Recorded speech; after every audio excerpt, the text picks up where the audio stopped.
There was also a win in a case that we are involved in at the Supreme Court of the United States. This one is maybe one that people don't know is happening, didn't know as much happening. It's not the fax machine one. I don't know if you saw that. That was a big one. The Supreme Court ruled, hey, you can't be spam faxing people anymore. I'll be reading that one in my opinions show that comes on later. You said comments where people going, I don't know what a fax is. I'm 22 years old. Right. So the great scourge of our time, someone said, spam faxes. Look, I had to figure out how to send a fax a couple years ago, maybe 2 years ago, to the IRS because there was some issues with my taxes. Not my taxes, it sounds bad.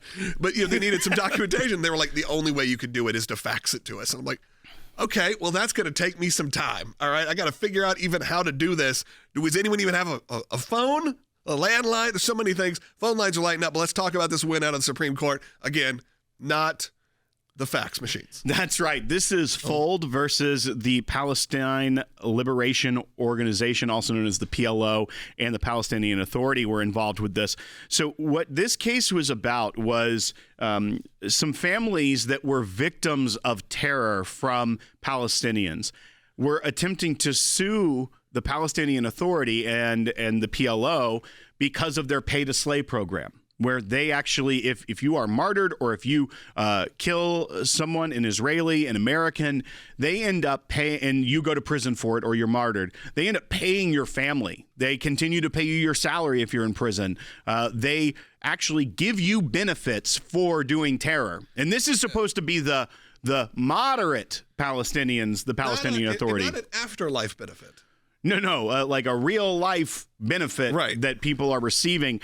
And we've talked about this problem for years on the broadcast, but they tried to sue under the Anti-Terrorism Act of 1990, but then they were blocked. So Congress, and actually signed into law by President Trump in 2019, passed the Promoting Security and Justice for Victims of Terrorism Act, where this was giving a pathway to sue. This obviously got challenged in court, and it made all the way up to the Supreme Court, something we had been following and filed in.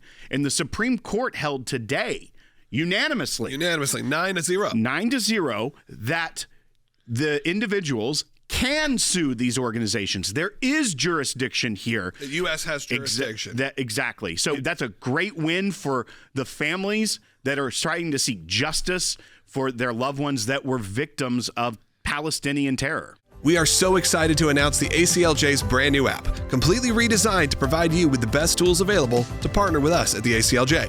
You can watch the daily Secular program, sign the petitions, customize your ACLJ membership experience, donate with the click of a button, and receive up-to-the-minute critical updates that the mainstream media can't censor. Just scan the QR code on your screen or go to your phone's app store, search ACLJ, and click install. It's that simple.